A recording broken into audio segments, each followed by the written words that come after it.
Alors, un petit tour avec d'un côté les 4 rois et de l'autre côté 1, 2, 3, 4, 5, 6 cartes noires, d'accord? 6 cartes noires. On va prendre les noirs qu'on va poser sur la table et les rois par-dessus, d'accord?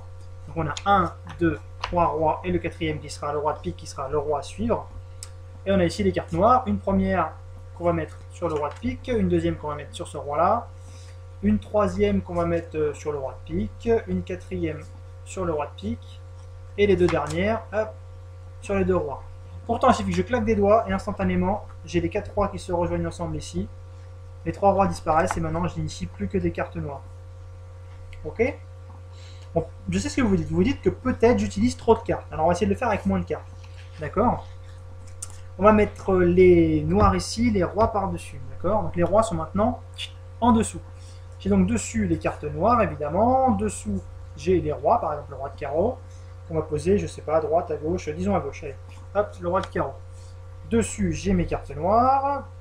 Dessous, j'ai mes rois, pardon, mes rois. Par exemple, le roi de trèfle, qu'on va mettre ici. D'accord? Les cartes noires, les rois, le roi de cœur, tac, qui va ici. Les cartes noires dessus. Il nous reste un roi qui est dessous. Le roi de pique, qu'on va mettre, comme d'habitude, tout en bas. Bon, on va se débarrasser de quelques cartes noires. D'abord, on va mettre une ici, qu'on va mettre sur le roi de pique, d'accord? La deuxième, on s'en sépare, d'accord? La troisième, disons qu'on la met sur le roi de pique. La quatrième, on va faire la même chose, d'accord?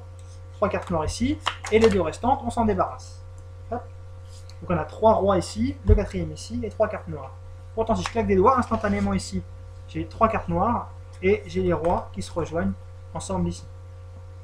Mais je sais ce que vous dites. Vous dites que j'utilise peut-être encore un peu trop de cartes. On va essayer de le faire avec encore moins de cartes. Pour l'instant, on a une, deux, trois cartes noires et quatre rois, d'accord? Cœur, pique, trèfle et carreau, d'accord? Quatre rois et les trois cartes noires, une, deux, trois cartes noires, on va les mettre ensemble avec les autres noirs, ici. Donc il nous reste les rois. On va essayer quelque chose avec les rois, d'accord? Si par exemple je prends le roi de pique, d'accord? Le roi de pique, je le pose ici. Je vais prendre l'autre roi noir, le roi de trèfle par exemple. Regardez ce que je vais faire. Je vais le passer comme ça sous ma main. Je vais le faire disparaître. Et instantanément, je le fais apparaître avec le roi de pique en dessous. Il ne reste donc plus que mes deux rois rouges.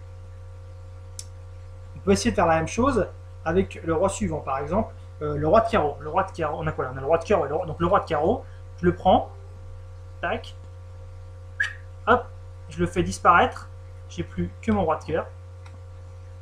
Et le roi de carreau, regardez bien, il apparaît ici, au-dessus des cartes noires. J'ai donc le roi de carreau, les deux rois noirs, et en main, il me reste le roi de cœur. On va essayer autre chose. J'ai le roi de cœur ici, je vais mettre le roi de carreau en dessous.